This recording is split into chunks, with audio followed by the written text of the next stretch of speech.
When Laura was 8 years old, her father disappeared. Not the kind of disappearance where people leave clues behind, or where neighbors whisper that they saw someone driving away. No, Daniel Cole vanished like a sentence abruptly ending in the middle of a page. One moment he kissed Laura on the forehead, told her he'd be home for dinner, and the next moment he was simply gone. Police searched. Posters were printed. The family begged for answers. 3 months later, a fisherman found a man's clothes and wedding ring near the river. The authorities concluded he was dead. No body was recovered, but everyone said the river was enough explanation. Everyone except Laura. Kids believe what adults can't. She was sure her dad wasn't dead. She felt it in a place deeper than logic, a faint echo somewhere in her chest. For years she held on to it. But time has a way of sanding down even the sharpest hope. By the time she turned 28, she had buried the idea right next to the childhood version of herself. Her father was dead. Life had moved on. So had she. Until the night her phone buzzed at 2:14 a.m. She almost ignored it. Nobody sends good news at that hour. But the message preview froze her breath. Laura. It's Dad. I'm sorry. Her heart slammed violently against her ribs. Her throat closed. She opened the message. There were only 3 words. Don't trust time. Then the number went offline. Lara sat up, trembling, staring at the screen. It couldn't be him. Her father had been gone for 20 years. She had seen the ring, the folded clothes, the funeral. But she also knew something else. That handwriting, sharp, tilted, neat, looked exactly like the way he used to write notes for her lunchbox. Her hands shook. A scam? A prank? Someone who hacked an old number? She didn't know. But she knew she needed answers. The next morning, she went to her mother's house. She didn't mention the message. Her mother had spent years rebuilding her life. But as she helped in the attic, she found something odd in a box of her father's old belongings. A journal. Not strange on its own. But the last entry was written the day before he disappeared. And the words were the exact same ones from the message. Don't trust time. Lara froze. Her stomach twisted. Something wasn't right, something big.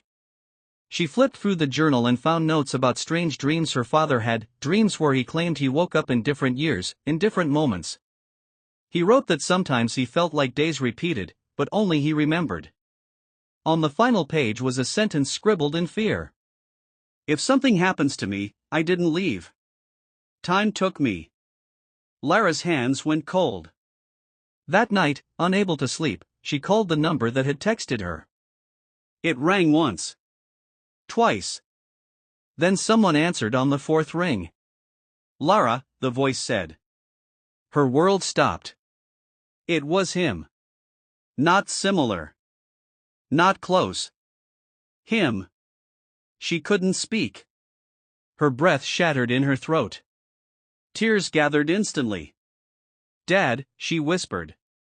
I don't have long, he said, voice tight and urgent. I need you to listen. Where are you? Are you alive? What's happening? There was a long pause. I am alive, he replied slowly. But not in your time. Her blood iced. You mean, the past? The future? A shaky breath came through the speaker. I don't know what year it is. Time isn't moving straight here. It bends. It loops. I get pulled into moments I don't understand. Lara sat down on her bedroom floor, shaking. Dad, how did you call me? I found a moment, a crack. 1 minute your year crossed with mine. I don't know how much longer until it closes. He sounded scared. Exhausted. Desperate. Why did you disappear? She asked softly. I didn't, he said. I was taken. The line crackled, like the signal was being torn apart. Lara, listen to me carefully, he said quickly. There are places in the world where time folds. I didn't understand it. Nobody does. I stepped into something I thought was harmless, just a shimmering patch of air near the river. Her heart dropped. The river. Where they found his clothes. I wasn't trying to leave you, he whispered. I was trying to skip rocks with you that evening. I was coming home. Her lips trembled. Tears streamed down her cheeks.